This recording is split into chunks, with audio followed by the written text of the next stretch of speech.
Buenos días, iglesia. ¿Cómo están el día de hoy? Bueno, me alegra verle. Quiero que por favor abra su Biblia en Romanos capítulo 13. Ubíquese por favor en Romanos capítulo 13.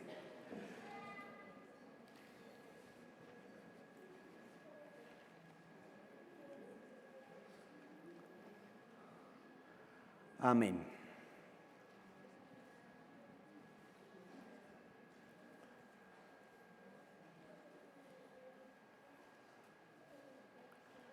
¿Ya tuvo usted la oportunidad de saludar a la persona que no vino con usted? Bueno, salude a otro que no vino con usted. Que me dicen que sí, entonces salude a otro. Dígale, ¿cómo le va? ¿Cómo está? Qué bueno, qué chévere. Dígale, feliz año. No lo veo desde el año pasado. Dígale así.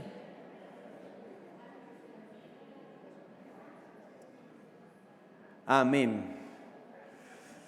Bien, yo quiero que hemos estado siguiendo como una temática y es vivir en el Espíritu. Yo les dije a ustedes hace 2 domingos que nosotros en la cruz, o un domingo, no sé, en la iglesia Cruzada Cristiana nos dieron una manillita y es esta negrita que está acá que nos recuerda que debemos vivir este año en el Espíritu, ¿sí? Usted debe aprender a vivir ¿en qué? En el Espíritu.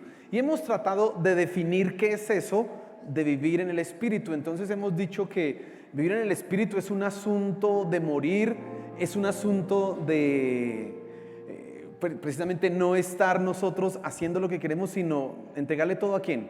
A Dios. Es eso lo que hemos estado diciendo.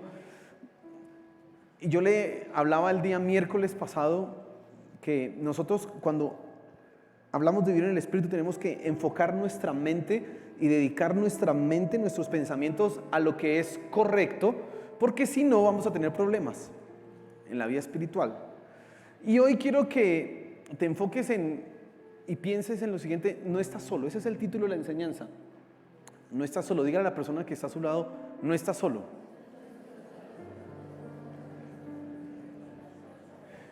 Bueno, dígale a la persona que está atrás: no estás solo. Eso, porque algunos al lado no tienen a nadie, entonces toca al que está atrás. Y usted no está solo, no solamente porque tiene unas personas al lado, chévere eso, pero realmente no está solo en la lucha y la batalla espiritual. Quiero que piense en lo siguiente, antes de meternos en el tema, piense en lo siguiente: si usted se le presentara una situación crítica, y cuando digo una situación crítica es una situación de esas que son terribles, en donde usted tuviera que confrontar y pelear, ¿qué haría? Hay 3 opciones. ¿Qué haría si la situación es así crítica? La primera es no pelear. Esa es la mejor opción. No pelear. La segunda opción es pelear 1 a 1. Y esa es la opción del honor.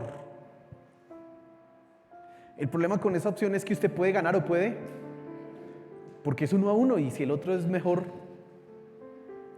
Y la última opción es pelear con otro, pelear en gavilla. Esa no es tan honorable, pero sí asegura la victoria.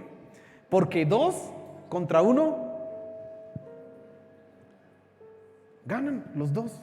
Y si son 3 y si son 4, pues mejor. ¿Sabes? Espiritualmente tenemos que pensar de esa manera.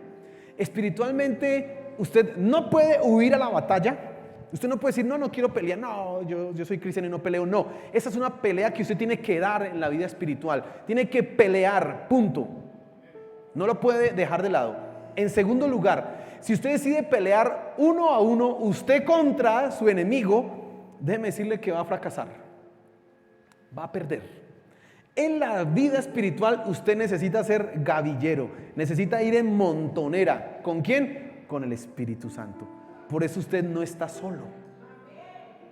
Por eso usted necesita entender que cuando hablamos de vivir en el Espíritu Santo, no es que yo solamente entiendo acá los conceptos, el pastor dijo esto, yo tomé nota y entendí que era vivir en el Espíritu, era esto. No. En realidad, en la vida práctica es que tú aprendas a pelear ¿con quién? con el Espíritu y en el Espíritu Santo. Y eso quiero que hablemos esta mañana. Tú no estás solo. La batalla que se nos presenta realmente no es fácil. Es una batalla de vida o muerte. Es una batalla tremendamente difícil, pero usted debe saber que no está solo. Antes de leer, quiero que oremos y coloquemos este tiempo de la palabra de Dios en sus manos para que Él sea hablando a nuestro corazón y enseñándonos. Amén. Padre, gracias porque hemos podido alabarte. Gracias porque hemos podido cantar, exaltar tu nombre, pero ahora te pedimos que tú seas hablando a nuestros corazones, a nuestras mentes. Seas enseñándonos y que podamos hoy entender que realmente no estamos solos, que tú estás con nosotros. Que esta pelea, que esta batalla en la que estamos enfrascados es una que está garantizada la victoria porque estamos contigo, que lo podamos entender y que podamos llevar eso a la práctica, Señor. Amén y amén. Ubíquese por favor ahí en el versículo 13 del capítulo 8 de Romanos. Romanos capítulo 8, versículo 13. Y quiero leer ese pasaje porque va a ser como el central de lo que voy a hablar esta mañana. Pero voy a estar mirando también desde el versículo 9 hasta el 13. Voy a estar haciendo alguna alusión a esos pasajes. Pero fíjese en el versículo 13, dice: porque si vivís conforme a la carne, moriréis. Mas si por el Espíritu hacéis morir las obras de la carne, viviréis. Y me interesa sobre todo la segunda frase de ese versículo. Mas si por el Espíritu hacéis morir las obras de la carne, viviréis. Quiero que lo repita conmigo porque esto es algo que necesita usted entender. Mas si por el Espíritu hacéis morir las obras de la carne, viviréis. Hagamos antes un análisis, digamos, gramatical de este versículo. Y esa palabra ¿por qué?, esa cláusula que aparece ¿por qué?, en realidad vincula esto que está diciendo Pablo con lo que dijo anteriormente. ¿Qué fue lo que dijo Pablo antes? Esta es la razón. Pablo está diciendo ¿por qué? Eso es una razón, un argumento, a raíz de algo que él ya afirmó. ¿Qué es lo que afirmó Pablo? Si usted mira el versículo 9, Pablo está diciendo algo así. Él dice: mas vosotros no vivís según la carne, sino según el Espíritu. Y dice: si es que el Espíritu de Dios mora en vosotros, y si alguno no tiene el Espíritu de Cristo, no es de él. Pero si Cristo está en vosotros, el cuerpo en verdad está muerto a causa del pecado, mas el Espíritu vive a causa de la justicia. Y si el Espíritu de aquel que levantó de los muertos a Jesús mora en vosotros, el que levantó de los muertos a Cristo Jesús vivificará también vuestros cuerpos mortales por su Espíritu que mora en vosotros. Pablo está diciendo, palabras más, palabras menos, que si tú estás en Cristo, tienes el Espíritu Santo. Punto. Si no tienes el Espíritu Santo, la consecuencia es que, pues no estás en ¿quién? En Cristo. Y quiero que usted entienda esto: todo cristiano, toda persona que ha decidido creer en Cristo, ya tiene ¿a quién? Al Espíritu Santo en su corazón. Amén. Dice Filipenses en el capítulo 1, por ahí en el versículo 13, 14, dice que las arras de nuestra salvación, la garantía y de alguna otra manera como la anticipación de nuestra salvación es que el Espíritu Santo. Y Pablo está diciendo eso. Si usted está en Cristo, usted ya tiene ¿a quién? Al Espíritu Santo. Por eso ya empezamos a decir: no estoy solo. ¿Ya quién habita en mí? El Espíritu Santo. Pero Pablo menciona algunas cosas más en esos versículos que quiero señalar. Y Pablo está diciendo algunas cosas. Dice: el cuerpo está muerto a causa del pecado. Y tenemos que entender un poco esto. ¿Por qué dice Pablo que el cuerpo está muerto a causa del pecado cuando realmente nosotros estamos vivos? ¿A qué muerte se refiere Pablo? Bueno, es una muerte de orden espiritual y no biológica. Porque usted sigue vivo, ¿cierto? Entonces Pablo está diciendo: ustedes tienen el Espíritu, el cuerpo está muerto a causa del pecado, pero el Espíritu vivifica.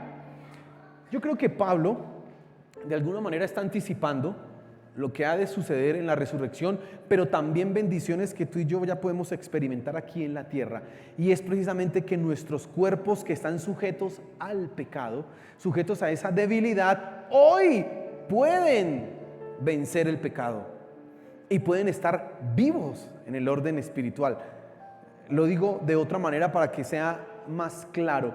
Aunque nosotros estamos sujetos a la debilidad por causa del pecado, cuando el Espíritu Santo está en nosotros, podemos vencer esa debilidad y podemos estar vivos espiritualmente. Amén. Aunque nuestro espíritu, nuestra alma ya está viva espiritualmente. Esto quizás, que así esta vaina, que muerto, que vivo, puede ser un poco complicado de entender, aunque ciertamente no es si usted le dedica un poco de su atención a esto, pero la realidad que nosotros tenemos. Pero ¿qué más sigue diciendo Pablo? Mire el versículo 12. Así que, hermanos, como conclusión a lo que dijo anteriormente, dice Pablo, así que, hermanos, deudores somos, no a la carne, para que vivamos conforme a la carne. Pablo entonces está diciendo que todo cristiano que ha sido vivificado por el Espíritu, que el Espíritu mora en él, tiene una deuda. ¿Una deuda con quién? Ciertamente no es con la carne. Digamos, usted puede colocar esa deuda con Dios, sí, porque Dios ha hecho algo maravilloso ¿en quién? En nosotros. Entonces, hermano, una vez que tú has aceptado a Cristo, el Espíritu Santo ha entrado en tu corazón. Cuando el Espíritu Santo ha entrado en tu vida, en tu corazón, inmediatamente el pecado ha dejado de tener poder en tu vida y tú puedes ser más que vencedor. Por eso no debes vivir en pecado. Por eso no debes ceder a lo que dice aquí, no debes vivir conforme a la carne, porque has sido liberado por el poder del Espíritu, has sido vivificado. ¿Hasta ahí estoy siendo claro? Eso es lo que está diciendo Pablo. Ahora, llegamos al versículo 13, que es el que me interesa, y quiero que en primer lugar usted se fije en algo, y ya lo he venido mencionando. Usted no está solo, y piense en lo siguiente. Piense en la presencia de Dios. ¿Cómo tú entiendes la presencia de Dios? Y creo yo que hay tres maneras en que tú debes entender la presencia de Dios. La primera es la presencia universal de Dios. ¿Qué es eso de la presencia universal de Dios? Bueno, es lo que tú y yo entendemos como la omnipresencia. Es decir, que Dios está ¿en dónde? En todo lugar y en todo tiempo. No hay ningún lugar en el universo que se escape de la presencia de Dios. Eso que acabo de decir de la omnipresencia o de la presencia universal de Dios, nada tiene que ver con que creas en Él o no creas en Él. Si tú crees en Él, entiendes que Dios está en todo lugar. Y si no crees en Él, no importa que lo creas, Dios está ¿en dónde? En todo lugar. Pero ese nivel de la presencia universal de Dios, aunque fundamental e importante, digamos lo que es impersonal. Porque Dios está en todo lugar, pero no se está relacionando directamente ¿con quién? Conmigo. Pero pasamos a otro entendimiento de la presencia de Dios, y es la presencia manifiesta de Dios. ¿Y qué es lo que entendemos nosotros por la presencia manifiesta de Dios? Y es cuando Dios ha decidido o decide manifestarse a un grupo de personas o a un individuo de manera particular, para que esa persona o ese grupo de individuos sean conscientes de que Dios está ahí. El ejemplo es el bautismo de nuestro Señor Jesús. ¿Recuerda usted eso? El Señor Jesús se bautizó y cuando salió del agua, ¿qué pasó? Dice que vino una paloma y se escuchó una voz.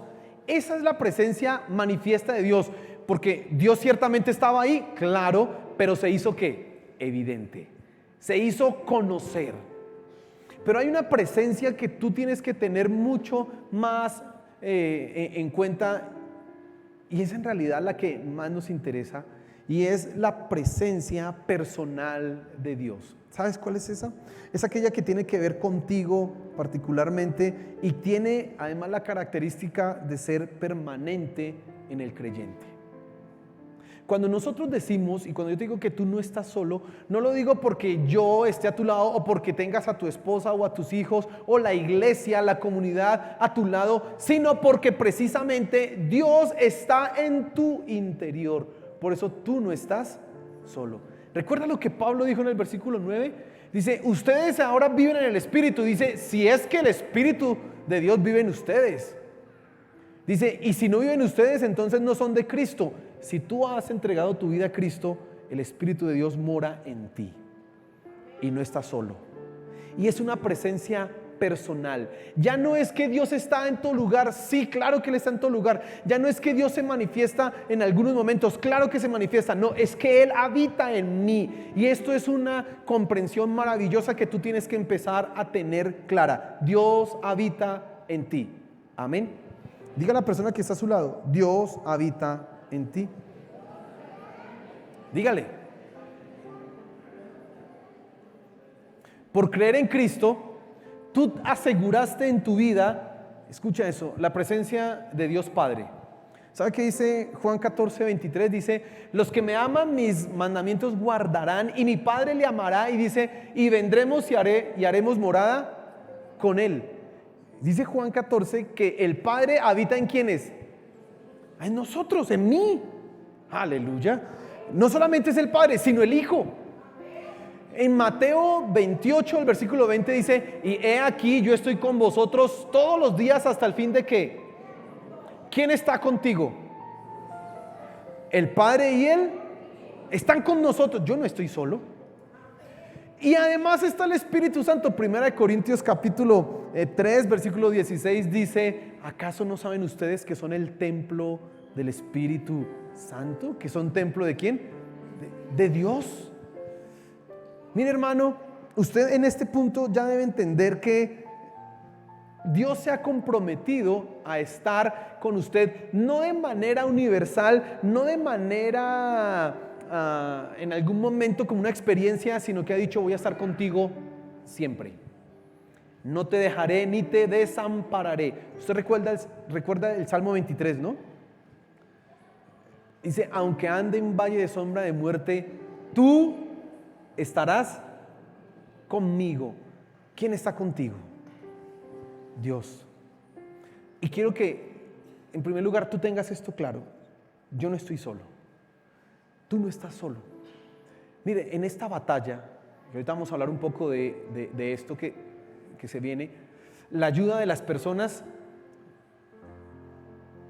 del 100% yo creo que un 1%. Y si es un 1%, pues no es mucha la ayuda. Pero no estás solo porque Dios está contigo. En esos momentos de debilidad, de flaqueza, Dios está contigo.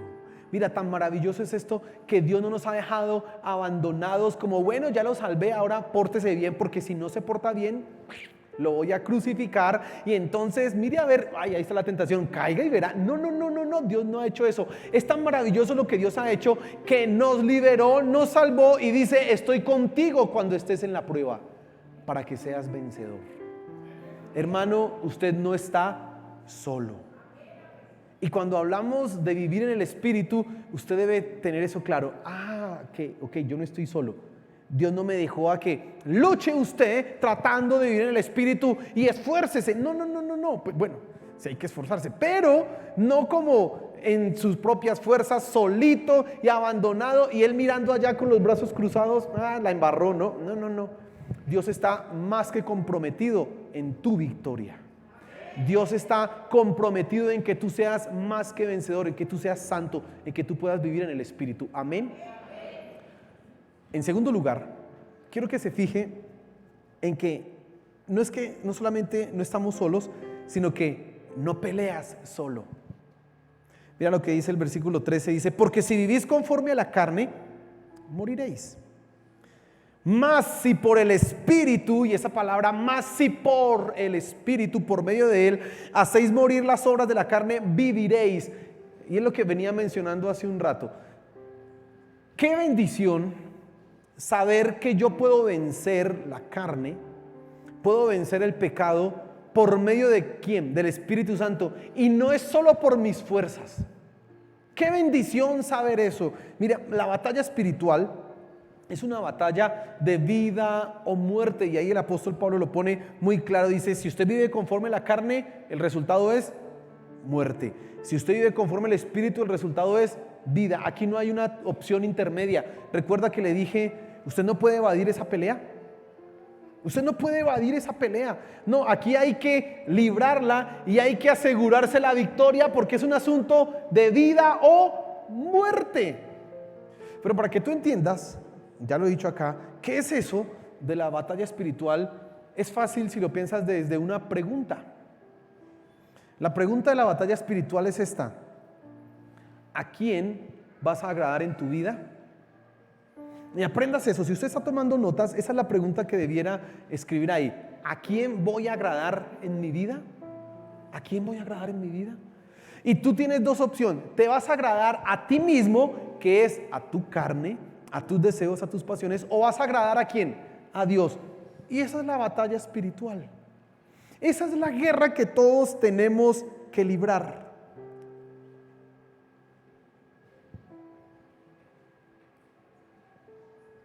¿Te vas a agradar a ti mismo? ¿O vas a agradar a Dios? Bueno, todos dicen aquí muy cristianos, muy evangélicos, vamos a agradar a Dios, sí, amén. Pero, es que eso en la vida real ya no es tan fácil. Porque sí, yo quiero agradar a Dios, bueno, y a ver, ya no se pone tan sencillo. Y por eso precisamente es que es una batalla, es una guerra. Todos los días estás en una confrontación. Mira, hermano, tu victoria está en entender lo siguiente. Uno, tú no peleas solo. Entender que tú no peleas solo es fundamental. ¿Por qué? Porque Dios está de tu parte. Por lo tanto, hermano, la batalla que tienes ahí por delante todos los días no la vas a enfrentar solo. Y si, como decía en la ilustración al comienzo de la enseñanza, pelear solo, 1 a 1, en cambio 2 contra 1, y si ese que me está ayudando es el Todopoderoso, pues mejor. Tú debes entender que no peleas solo. Esa pregunta de a quién te vas a agradar, a quién vas a agradar con tu vida, no la debes responder desde tu propia perspectiva. La respondes con quién, con Dios. ¿A quién voy a agradar en mi vida? Voy a agradar a Dios porque Dios está conmigo para poder hacerlo realidad. Eso es importante que tú lo entiendas. Y no solamente es que tú no peleas solo, es que no debes hacerlo. ¿Sabes qué pasa? Cuando una persona pelea solo, fracasa miserablemente. Y quiero colocarle un ejemplo. Piense en la lengua. ¿Sabe qué dice Santiago? Cuando digo la lengua es lo que uno habla. Santiago dice en el capítulo 3, 2, 3, dice que la lengua, dice, el varón que es capaz de refrenar su lengua es capaz de dominar todo su cuerpo. No dice el que controla sus pensamientos, el que controla sus instintos sexuales, no. Dice el que controla ¿qué? La lengua. Ahora, ¿a usted le queda fácil controlar la lengua? ¿No se le ha salido usted quizás no dice groserías? No, pues quizás no, aquí no deben decir groserías, ¿cierto? Amén. Pero no se le sale el mucho tonto. Este sí es mucho lo burro. Eso es una grosería cristiana, ¿sí sabía? Que para un cristiano cuenta. ¿Sí sabía? O usted no y piensa eso. Cuando usted dice, Señor, voy a aprender a controlar la lengua, y usted lee Mateo capítulo 5 que dice, cualquiera que hizo ese hermano necio, fatuo, es culpable ante el juicio. Usted dice, Señor, me arrepiento, yo no voy a volver a decir así. Pero cuando le sacan el mal genio, ¿le queda fácil? Cuando usted, por ejemplo, está clavando la puntilla y se machuca, usted, este martillo, y usted quizás se consuela diciendo, pues no es una persona, es un martillo. Pero es igual decirle al martillo tonto que decírselo a una persona. ¿Le queda fácil controlar su lengua? ¿Lo ha intentado? Quizás usted no lucha diciendo tonto, burro, esas palabras, pero quizás usted sí tiene un problema porque no controla lo que tiene que decir y dice siempre más de la cuenta. O sea, ese es el caso del chismoso. o del batracio.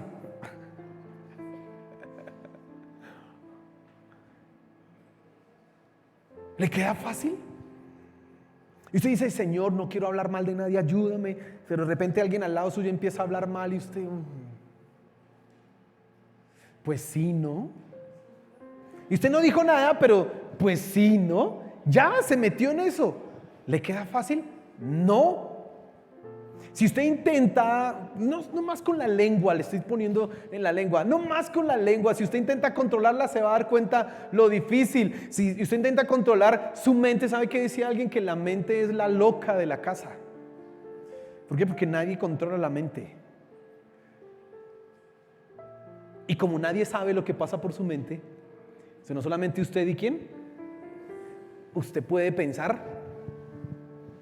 Y entonces ha intentado controlar su mente. Entonces puede que usted, no, pastor, yo ni trato mal a nadie. No, pero aquí lo dice. No se lo dice así, pero aquí está. Da lo mismo.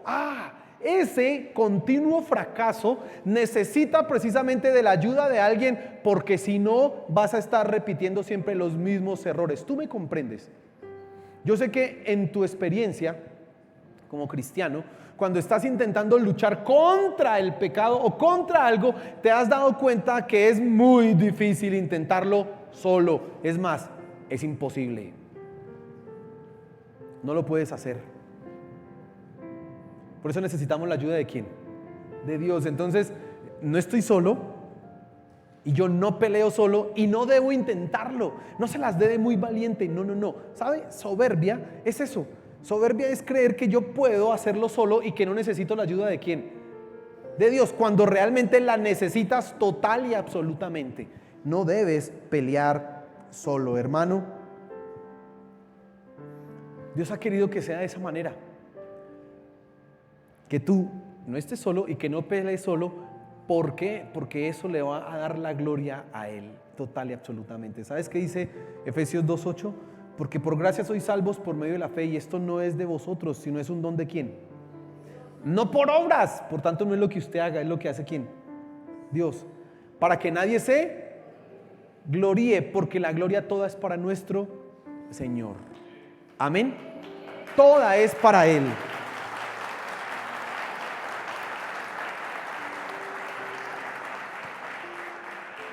Y el camino que Dios ha escogido es muy sencillo. Tú peleas con el Espíritu Santo, o sea, en compañía del Espíritu Santo. Hermano, no estás solo. Ahorita cuando vamos a hablar de algunos consejos prácticos para esto, usted se va a dar cuenta que entender que usted en la tentación no está solo es fundamental. Pero importantísimo. Usted está acompañado del Espíritu. Pero no solamente es eso. Usted no lo tiene a Él solo de compañía, sino que pelea por medio de ¿quién? Del Espíritu Santo. Es decir, es en su poder y en su capacidad que tú eres más que vencedor. Amén. Eso tú necesitas entenderlo. Y si el Espíritu Santo está con nosotros, si Dios está con nosotros, la victoria está asegurada. Nosotros hemos estado hablando ya estos domingos de este año 2023 de vivir en el Espíritu. Vivir en el Espíritu es otra manera de decirlo, es vivir en santidad. Esa es otra forma de decirlo. Y para vivir en santidad tú necesitas al Espíritu Santo. Amén. Solamente con Él lo puedes lograr. Ahora, ¿cómo hacer morir las obras de la carne? Ya que entendemos esto desde el punto de vista teológico, no estoy solo, es con el poder del Espíritu. Pero bueno, y en la práctica, ¿cómo lo hago? Esto es importante entenderlo. Mira lo que dice aquí el versículo, otra vez lo vuelvo a repetir porque tiene usted que entenderlo. Dice, mas si por el Espíritu hacéis morir las obras de la carne, viviréis. Hacer morir, ahí está el secreto. ¿Cómo yo hago morir las obras de la carne? Este pasaje resalta que para hacer morir las obras de la carne necesitamos la ayuda de ¿quién? Del Espíritu Santo, y es por medio de Él. Y hay una tensión en la vida del creyente, una tensión por la santidad, hacer morir las obras de la carne. Quiero que lo entiendas de la siguiente perspectiva, y esto es la experiencia cristiana. Algunos creen que hacerse cristiano es hacerse perfecto. Ahora, levante la mano el que ha pensado alguna vez que los cristianos son perfectos. Pues nadie, ¿cierto? La experiencia misma nos lleva a nosotros a entender que yo mismo ni siquiera soy perfecto. ¿Cómo voy a esperar que otro sea? No, aunque sea cristiano, no es perfecto. La Biblia nunca ha exigido que los que creen en Dios sean perfectos. Eso es algo importante. No, no es así. Como no somos perfectos, ahora más bien, ¿por qué no somos perfectos? Bueno, la sencilla razón, lo que Pablo dijo, el cuerpo está muerto a causa de ¿qué? El pecado todavía tiene una mancha, hay un remanente del pecado en tu vida. Y eso es lo que necesitas matar constantemente. Ahora, no me van a empezar aquí esta iglesia, la iglesia de los que se cortan, la iglesia de los que se mutilan, o la iglesia de los suicidas, por favor, no. Sino es una muerte que espiritual a la carne, lo que tienes que hacer. Y eso es una tensión. ¿Por qué? Porque la carne dice, yo quiero. Todos tus deseos dicen, yo deseo. Lo que yo quiero hacer es esto. Pero el espíritu te dice, no haga eso.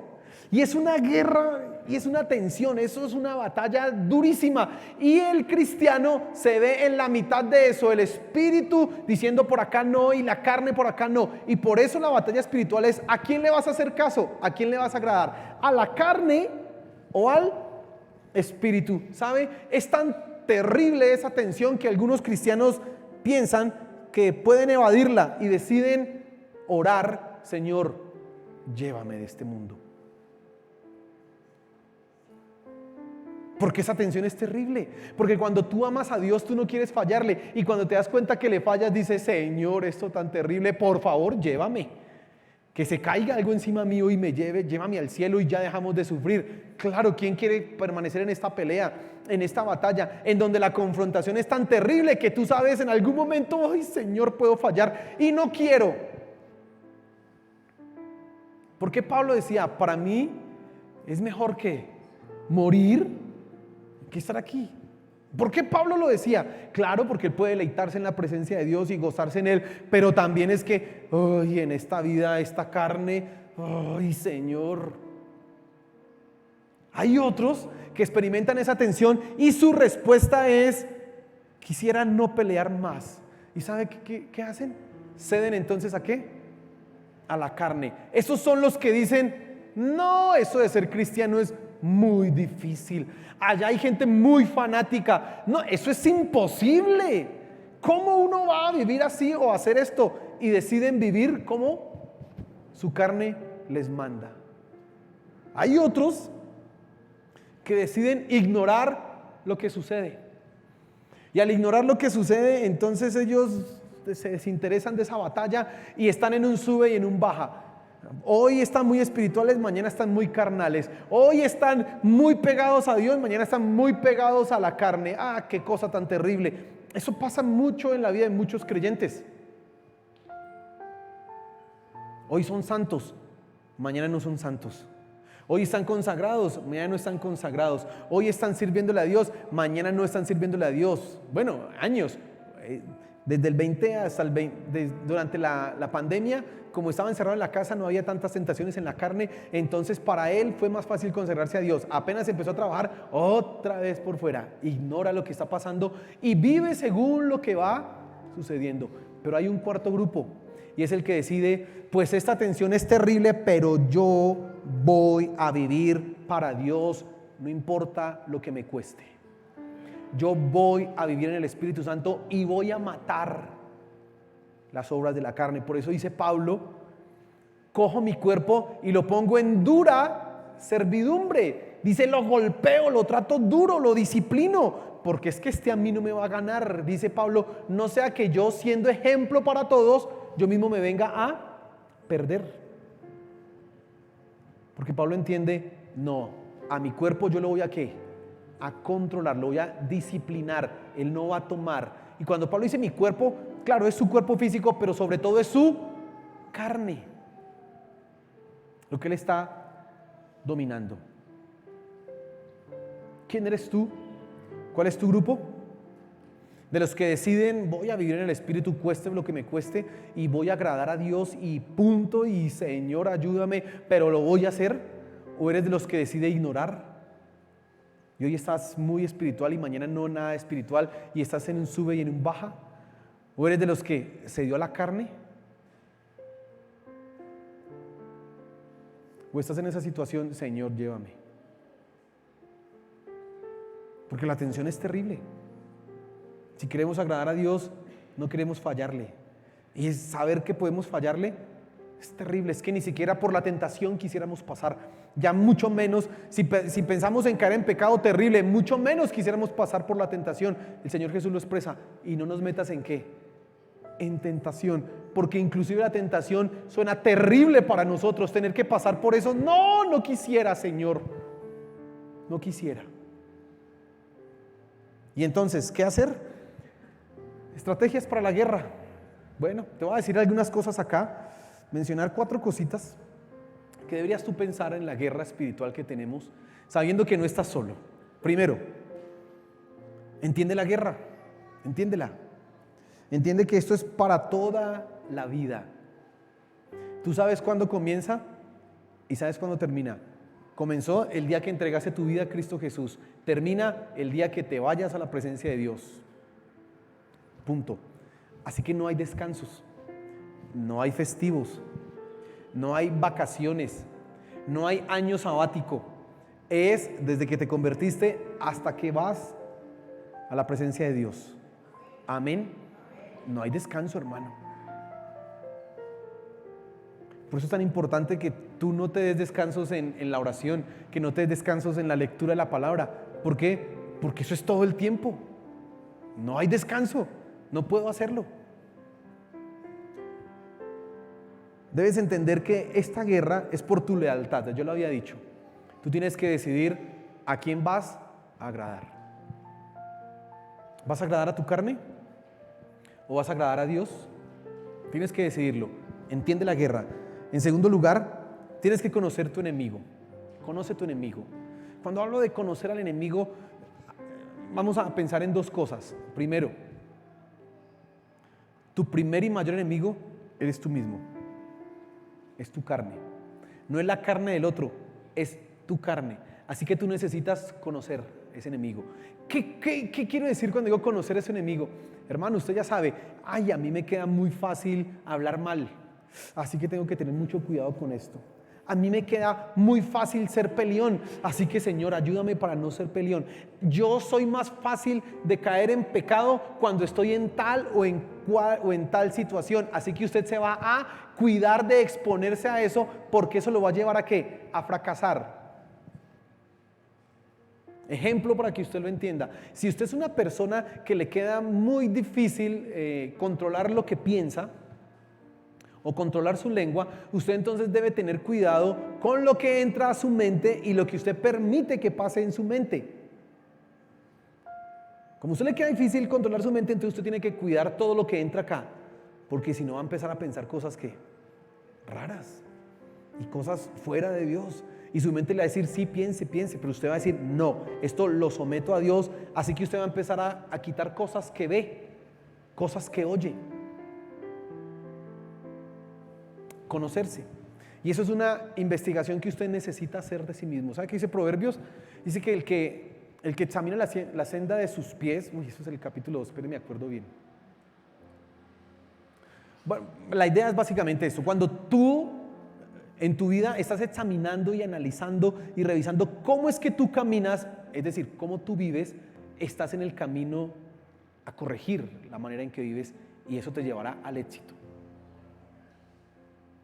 Conoce, tienes que conocerte, tienes que conocer, porque esa carne, ese que tú eres el enemigo primario, tienes que derrotarlo, destruirlo. ¿Estoy diciendo claro?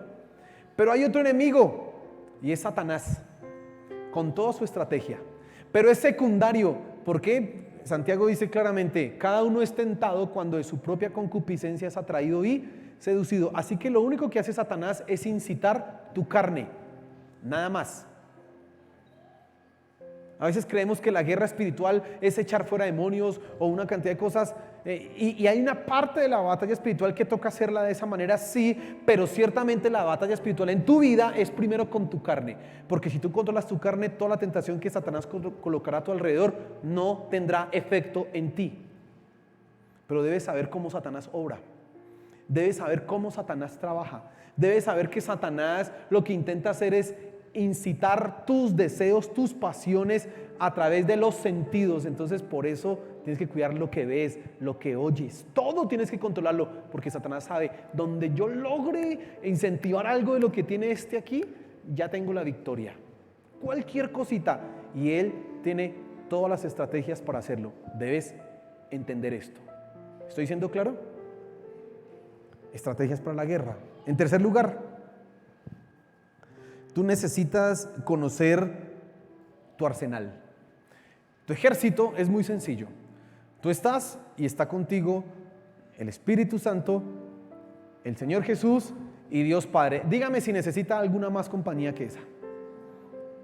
Ya más que suficiente con eso, ¿cierto? Y necesita entender, por eso yo le hablaba hoy, no está solo, Dios está de su parte, pero además hay un arsenal que Dios nos ha dado, la palabra de Dios, la oración, amén, y otras herramientas que tú puedes utilizar en la batalla espiritual, las disciplinas espirituales. El ayuno, sí, eso te va a ayudar a controlar tu carne, claro. Congregarte, servir a Dios. Esos son hábitos que tú vas a desarrollar en tu vida y te van a ayudar precisamente a ¿qué? A hacer lo que debes ser. Tienes que trabajar en eso. Cuarto, tienes que entrar en la pelea cuerpo a cuerpo. Mire, esta no es una guerra. Usted sabe, las guerras hace 2000, 3000 años eran cuerpo a cuerpo. Bueno, habían esas, ¿cómo se llamaban? Esas que tiraban piedras, catapultas, y las flechas, que eran la guerra a distancia.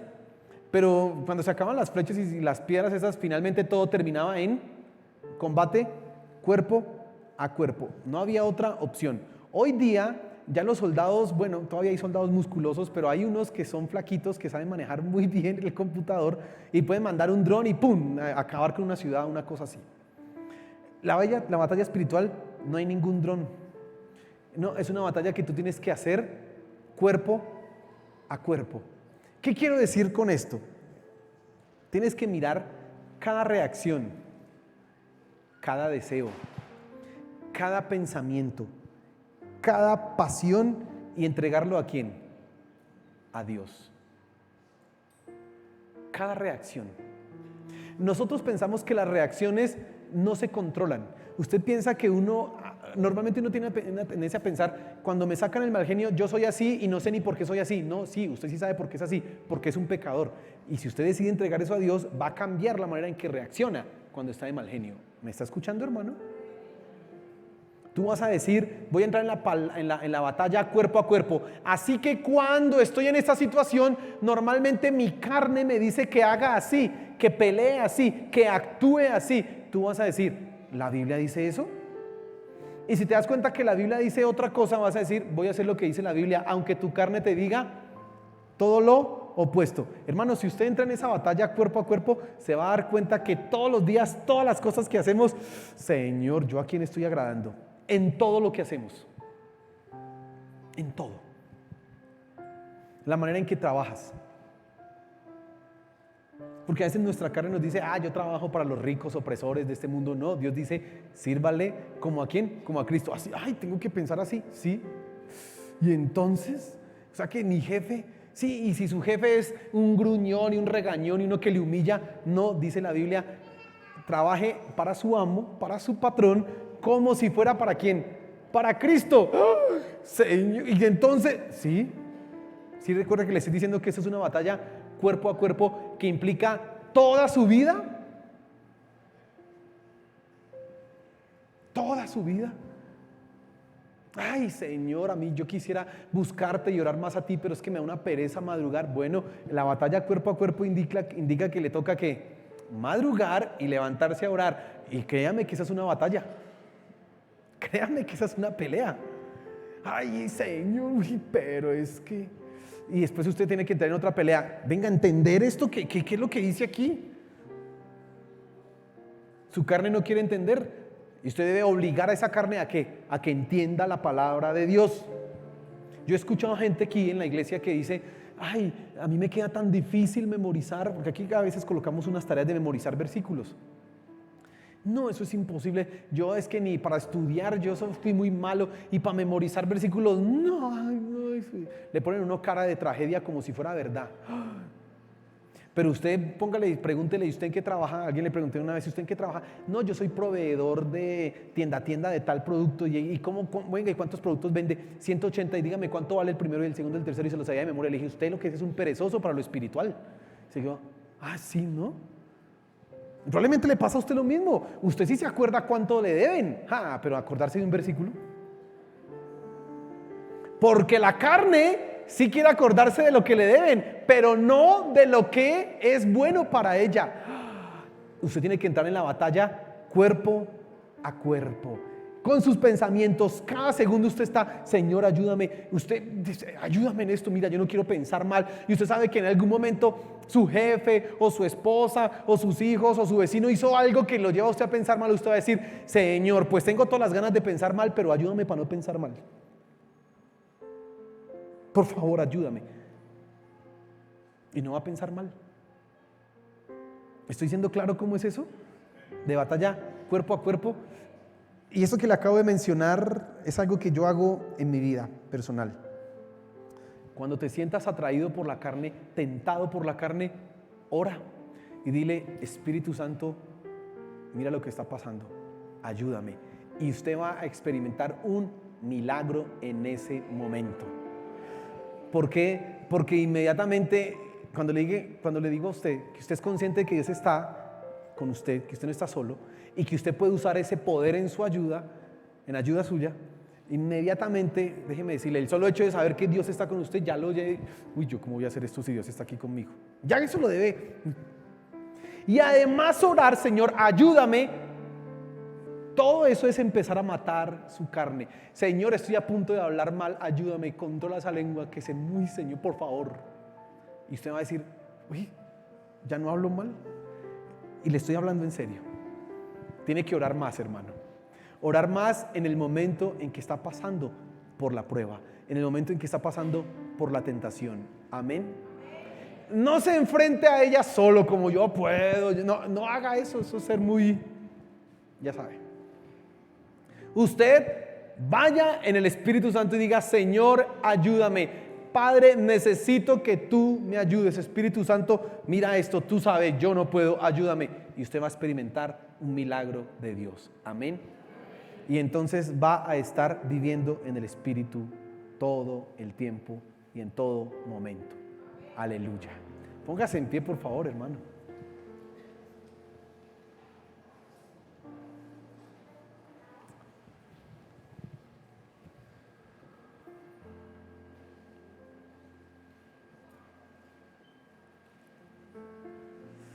Entonces lo primero es: usted no está solo. Amén.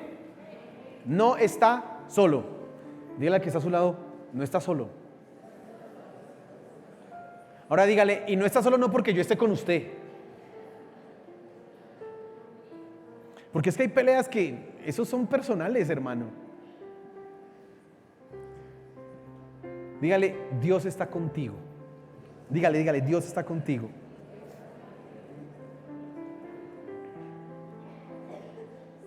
Y ahora dígale: y por eso usted puede ser más que vencedor.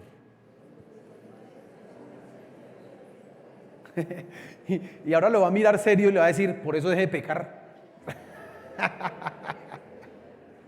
No, mentiras. Eso es por molestar, pero sí, amén, dejemos de pecar.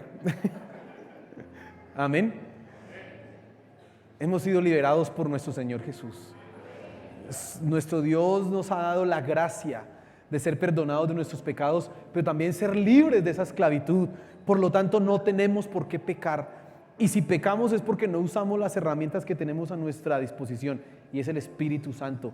Úsalo, hermano, úsalo. En todas las áreas de tu vida, úsalo. Y vas a ver cómo Dios te va a llevar en victoria. Y vas a poder decir: ahora sí entiendo por qué dice 2 Corintios, en el capítulo 3, que vamos de triunfo en triunfo, de gloria en gloria, pareciéndonos más y más. ¿A quién? A Cristo Jesús, porque vas en el poder de Él. Amén. Eso es lo que tenemos que hacer. Señor, ayúdanos. Mira, Padre, hemos entendido tu palabra y ahora te suplicamos que nos ayudes, por favor. Necesitamos vivir en el Espíritu. Yo quiero vivir en el Espíritu. Yo quiero agradarte a ti, no agradar a mi carne. Por favor, Señor, ayúdame. Te lo suplico, te lo pido. Ayúdame, Padre Celestial. Por favor, mi Señor, ayúdame. Padre Celestial, gracias por tu misericordia. Gracias porque tu bondad para conmigo ha sido maravillosa. Y yo quiero, Señor, agradarte solamente a ti. Espíritu Santo, ayúdame. Sé que estás conmigo, sé que estás en mi corazón. Ayúdame. Que cuando esté en el momento de la prueba, en el momento de la adversidad, cuando esté en el momento en que estoy a punto de caer, Señor, tú vengas en mi auxilio y yo pueda ser más que vencedor. Ayúdame, Espíritu Santo, te lo pedimos. Te lo pedimos, Padre Celestial. Por favor, glorifícate. Gracias por este momento, Señor, que nos has dado. Gracias porque entendemos tu palabra y porque sabemos que no estamos solos, que tú estás con nosotros y por nosotros. Aleluya. Gracias, Señor Jesús. Amén y amén. Y dale un fuerte aplauso a nuestro Señor.